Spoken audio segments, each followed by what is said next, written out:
On attaque, chef. Ouais, ça fonctionne. Hein. À cette heure-ci. Oh, ça se fait. Hein. L'anisette, ouais, franchement, je sais pas si c'est là, mais en tout cas, c'est la température. Bien fraîche. Bien fraîche. Kenya, Boutargue. Et. On fait un essai-bois. Allez, Parce essayez qu'on voir. est hyper. Il est un peu. Hyper super. Essayez voir.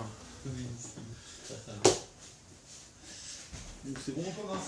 Bon, très cher. Alors, cher Frédéric, en ces temps controversés. Un ça du son. Quand la musique est bonne, et qu'elle sonne.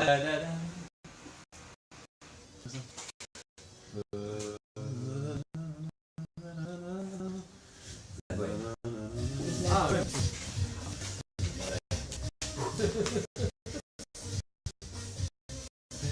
C'est sympathique. C'est vos discours.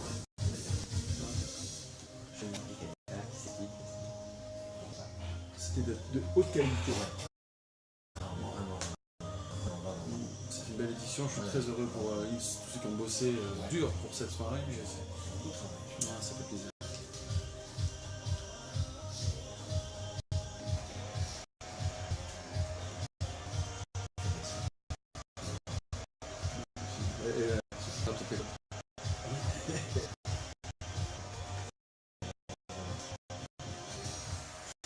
Shalom à tous. Bonjour à tous et à tous,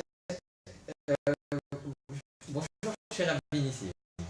Très heureux de vous retrouver pour une nouvelle édition de Havruta l'étude. Ça faisait longtemps car les agendas étaient tels que nous fûmes pris. Nous revoilà.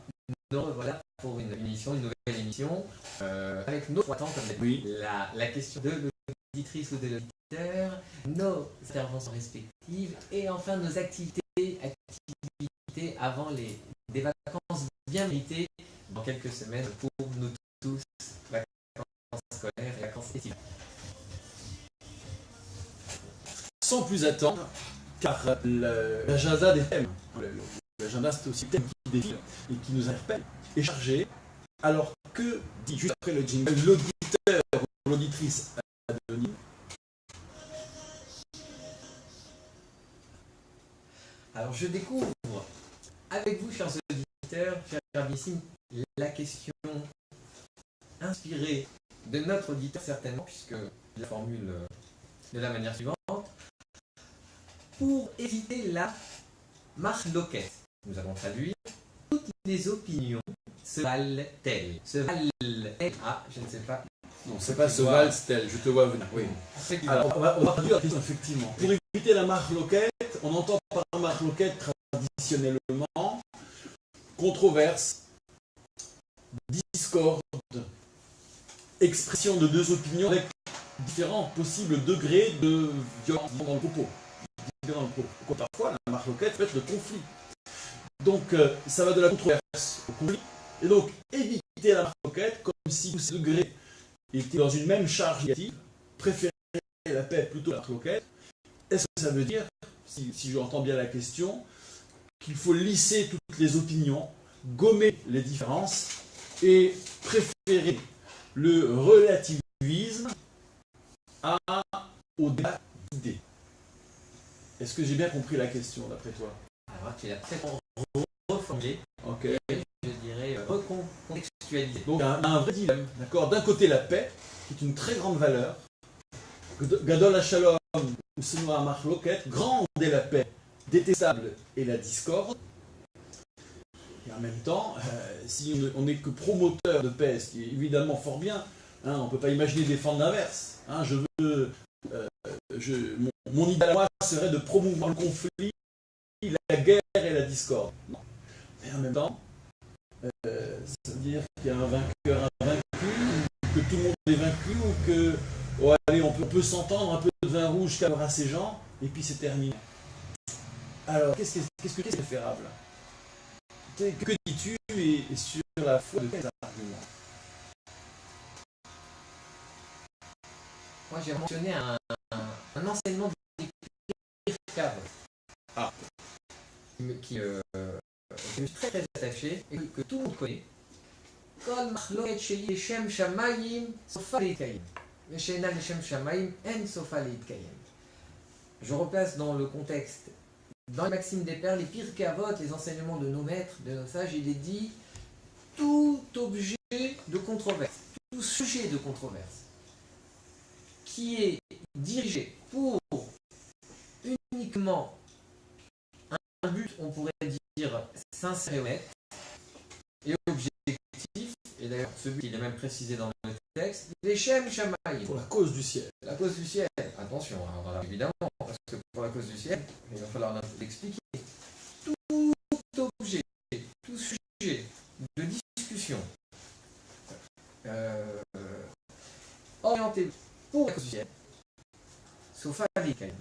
Alors, l'objet même sur lequel il porte et sa finalité, elle sera, on pourrait dire, on peut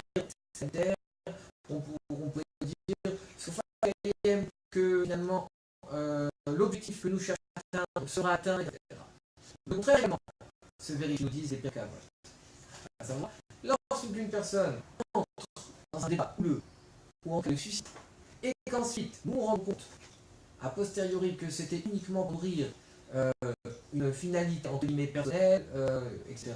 Alors la Torah, là, nous nous en mettons à la Providence, attestera que la finalité sera l'échec de sa démarche ou de sa requête entre guillemets. Pourquoi? Parce que en sofa litken, parce que nos maîtres disent, dès lors que le débat qui est suscité, c'est uniquement dans une, on pourrait dire, dans une vue très limitée, ou dans un endroit uniquement de personnes pour chercher à nuire ou à les mettre en difficulté, etc. etc. Alors nos maîtres disent en sofa litken. D'ores et déjà nos maîtres mettent en garde ceux qui souhaiteraient agir ainsi, en leur disant, sachez que non seulement votre objectif ne sera pas atteint, mais la Torah va plus loin puisqu'elle mentionne un des exemples de notre part. C'est là-dessus que je voudrais t'interpeller justement. D'abord, cette Mishnah, je trouve qu'elle est très floue dans ces termes. Elle est floue, c'est vrai. Marloquette, il faut définir. Les Shem Shamayim, la cause du ciel. Qu'est-ce qui est la cause du ciel? Qu'est-ce qui est inverse de la cause du ciel? Si c'est ainsi qu'il faut traduire. Puis il y a ce côté mécanique que je ne comprends pas très bien. Ils nous font quoi les sages? Ils nous font des promesses. Ça veut dire, le conflit que tu alimentes ou que tu ouvres, il est désintéressé, tu t'en sortiras, tout ira bien, ça finira bien, on ne sait pas comment. Soit les mêmes, ça c'est fou, je finis par aboutir. Et puis, si tu es intéressé, pouvoir, ou bien échapper à un pouvoir, mettons, alors ça n'aboutira pas, ça finira pas bien. Bon, donc moi, franchement, ça a l'air de promesses de Gaston, comme ça, un peu facile, un peu gratuite. Et puis après, il y a des exemples, comme tu dis, et là, ça me gêne énormément, parce que la Mishnah poursuit et dit, c'est quoi la marloquette et la discorde qui est pour la cause du ciel? C'est Hillel et Shammai. Deux sages qui s'opposent. Deux sages qui s'opposent à l'époque d'Hérode le Grand. Et puis par contre, qu'est-ce qui n'est pas les Shem Shamayim? C'est Korach et son assemblée la paracha de la semaine. Korach et son assemblée qui se révoltent contre Moïse et de certaine manière contre Dieu. Donc on a ici une révolte blasphématoire et qui finit très mal. C'est un épisode façon biblique, d'accord, sans problème, on multiplie par la terre, c'est son et lumière. Ça n'a rien à voir avec le débat d'idées. Là, c'est une comment dire, c'est une mutinerie. Korach. Je comprends mettre le même mot, moquette, et donc ça dépend des intentions. Il y a tout un schéma qui oppose le récit. Effectivement. Il faut reprendre tout ça et revenir à la question maintenant. Qu'est-ce qu'il dit? Alors effectivement, en essayant de répondre à la question, ce qui est loin d'être évident, peut-être relire cette Mishnah à de notre question. La Mishnah nous enseigne que lorsqu'il y a une marloquette, c'est la question. Ouais. D'accord. Nous disons, parfois, il serait peut-être plus aisé d'arrondir les angles pour, comme on dit familièrement, pour éteindre la marloquette. Et voilà que Talmud dit, pas nécessairement. Oui, il y a des controverses qui méritent d'être conduites. Exactement. On peut qu'elles soient désintéressées, Bravo. si on reformule. Exactement. C'est ça qui m'intéresse. C'est pour ça que ta citation est absolument magistrale. Le choix est magistral. Alors justement, et donc il faut savoir dans quel cas, entre guillemets, la marloquette, c'est-à-dire le débat d'idées, la discussion, la controverse, elle est fondée. Et premièrement, et si elle est fondée, conséquence, alors dans quel cas peut estimer qu'elle n'est pas fondée, n'est-ce pas? C'est à contrario. Et peut-être nous pourrons peut-être essayer de répondre à notre question, in fine. Alors, dans quel cas elle est fondée? L'exemple qui est cité dans le Talmud, c'est effectivement le débat d'idées. Le débat d'idées, là, nous sommes, comme tu l'as appelé, de manière magistrale, il s'agit de grands maîtres du Talmud, qui, comme le Talmud l'atteste lui-même, qui s'embrassaient en dehors, comme on dit familièrement, et qui rentraient et se raccompagnaient réciproquement lorsqu'ils quittaient la maison d'études. Il et les Shammai, ce sont deux écoles de pensée. Comme dire aujourd'hui, deux écoles de pensée en philosophie, en économie, etc. Mais ce n'étaient pas des écoles de pensée où il y avait une animosité telle, comme on dirait aujourd'hui, deux partis politiques, comment dirais-je, antagonistes. Loin de là. Ils acceptaient le débat des idées, mais c'était un débat d'idées qui était uniquement, dont on pourrait dire, dont la finalité était d'essayer, je dis bien d'essayer d'entrevoir une certaine vérité, voilà, dans le texte. Dans le texte qui est le texte biblique. Et nous savons combien le texte parfois est hermétique, combien également nous usons de la tradition orale, du Talmud, pour essayer d'interpréter, etc. Donc, mais chacun pourra dire, mais toute vérité, elle n'est que, certains diront la vérité elle est subjective, la vérité elle dépend, la vérité dans le domaine judiciaire, elle dépend des preuves que l'on a collectées auparavant, mais si ces preuves elles ne sont pas complètes, ou si l'autre partie n'a pas rapporté des preuves qui pouvaient contredire, etc., etc. Donc on voit bien que même la notion de vérité, elle est un peu complexe. En tout cas, pour nous, la vérité dans le judaïsme, c'est essayer de défendre l'opinion la plus objective, on pourrait dire, tout en avec également la modeste conviction qu'on le fait aussi pour essayer d'interpréter, ou en tout cas d'approcher ce que, dans le texte, j'allais dire, l'intention de son auteur divin, cherchait à nous inspirer. Alors, moi j'ajouterais quelque chose sur le cas. Il y a les Shammai, on trouve dans le Talmud, notamment en Jérusalem, des épisodes violents. Notamment une date anniversaire qui commémore l'épisode où les élèves de Shammai ont assassiné des élèves d'Hillel. C'est une dérive, bien entendu. Hein, c'est ce qui n'a pas fonctionné dans la Mahloket. Mais en même temps, comme dirait l'autre, à la base, il y a effectivement deux approches. Alors, si on s'approche du sujet, c'est qu'à le dire, on voit que le premier nommé à charge de Nassi, c'est Hillel, nommé à la faveur d'une exégèse réussie, c'est-à-dire d'un procédé pour le nouveau qui avait été mis sous cloche, qui consiste, quand on a une question, non pas à aller chercher la réponse chez l'ancien, encore faut-il avoir cet ancien à portée de main, mais c'est les Bnei Betera qui s'est illustré là-dedans. Une question se posait, pas d'ancien, et Hillel arrive de Babylonie, bon, par exégèse et par raisonnement, je vais vous trouver la réponse. Bon. Donc c'est un rapport à la transmission qui est différent. Le premier de type prophétique, traditionnel, information transmise exclusivement, et le deuxième de type, j'ai presque envie de dire hellénistique, c'est-à-dire on raisonne. On raisonne. Mais pas selon des règles herméneutiques qui procèdent selon la tradition du Sinaï. Et puis alors, donc il est à la charge qui est la sienne, elle est centrale, il a un certain Menachem comme second, comme partenaire du tandem, on est à l'époque des tandems. Menachem s'en va, il devient essénien, où il disparaît de la circulation, et c'est Shammai qu'on lui met dans les pattes. Et Shammai, lui, c'est un traditionnaire pur. Du coup, on n'invente rien, on redonne l'information et on la véhicule pour la ligne. Et je dirais que les élèves de Shammai disparaissent après dans l'histoire, le champ de la tradition islamique, on ne les entend plus beaucoup parler. Par contre, ce sont les élèves d'Hillel qui triomphent, mais sauf que, in fine, ils contiennent les deux dimensions. La créativité d'un côté, mais en même temps, la différence, quand elle existe d'autres.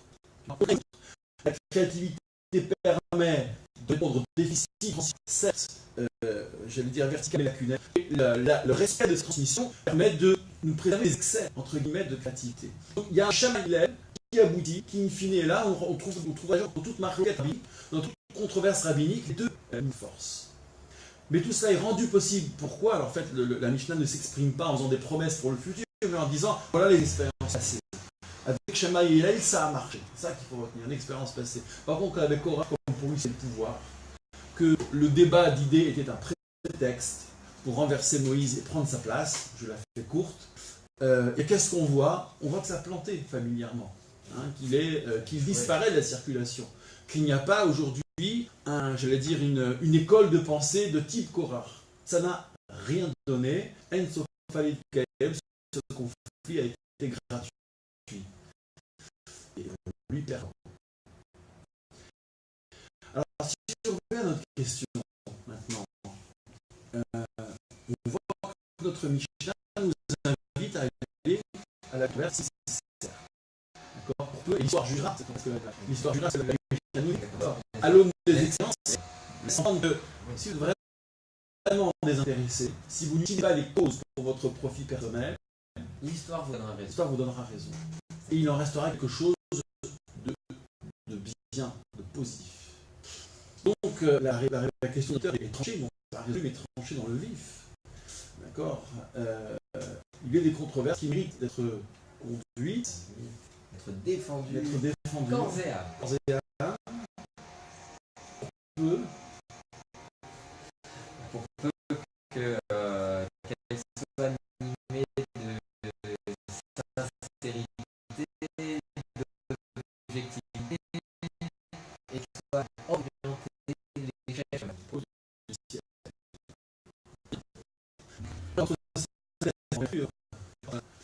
crois que c'est une phrase s'appelle détruire alors croire qu'on peut rire. Je dirais que si tu estimes le devoir dans controverse, estime pour autant les controverses. C'est pour cela qu'il y a d'un désintéressement qui anime l'ouverture de la marloquette. Penses-tu? J'ai l'air complètement. Très bien. Alors si on peut découdre, on peut résoudre. Propose musicale pour résoudre tout ça. Le choix de Rabbin Knavo, nous écoutons paisiblement. Ah, c'est joli. C'est ton choix, c'est pas dit. Je dis. Bravo la bénédiction. Régel Achat. Ouais, sur Shammai Hillel, c'est. Il y a des mauvais semblants. Je crois que c'est 4 Tammuz. J'ai oublié. C'est la semaine. Je crois que c'est le 4 Tammuz. Non, 4 Tammuz, c'est le jour où les Pérouchim et les pharisiens l'ont emporté sur les Dvorim par rapport à la Lion. Œil pour œil. Cette victoire-là, elle est acquise aussi avec la Tammuz. Mais ça sent de Shammai Hillel, quoi la date? Il y a une date dans Megillat Anit qui n'est plus pratiquée. On jeûnait en souvenir de cet épisode violent dans la relation Shammai Hillel. C'est un moment où. Ouais, il y a eu un terrible, tragique. D'autant que. Donc, il y a eu, c'était un conflit larvé en fait.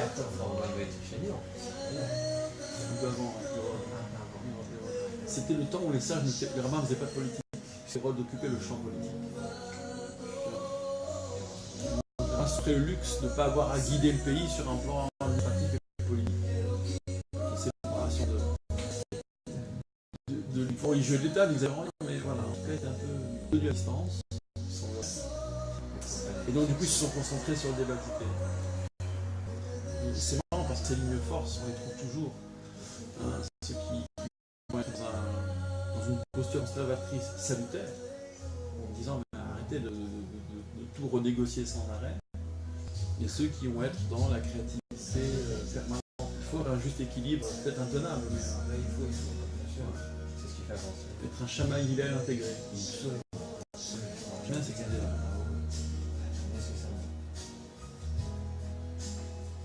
Un Hillel qui se chamaille. Ah, pas mal. Attends, je la note. Un Hillel qui se chamaille. Hillel qui se chamaille. C'est excellent ça. Hillel qui se chamaille. Putain, je cherche le jeu de mots inverse, je ne trouve pas.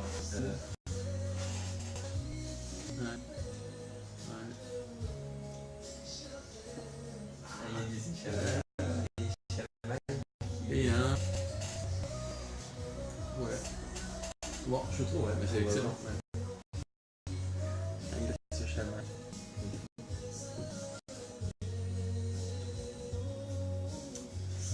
Ok. Alors, c'est Omer Adam, c'est ça? Omer Adam. Ah, c'est Omer Adam. C'est le moment, je sais plus. Non, je crois que c'est. Ah non, mais ça, c'est le deuxième morceau. Ah, d'accord. C'est Omer Adam. Je crois. Je connais pas, mais Ou Shomi Shabbat, peut-être. c'est possible. Ok.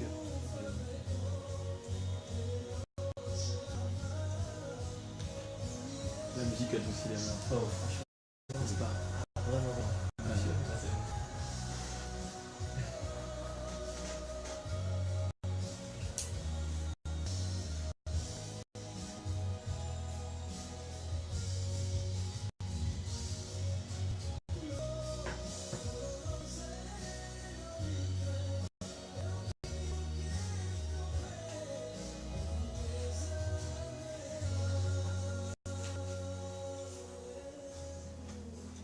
On reprend bientôt?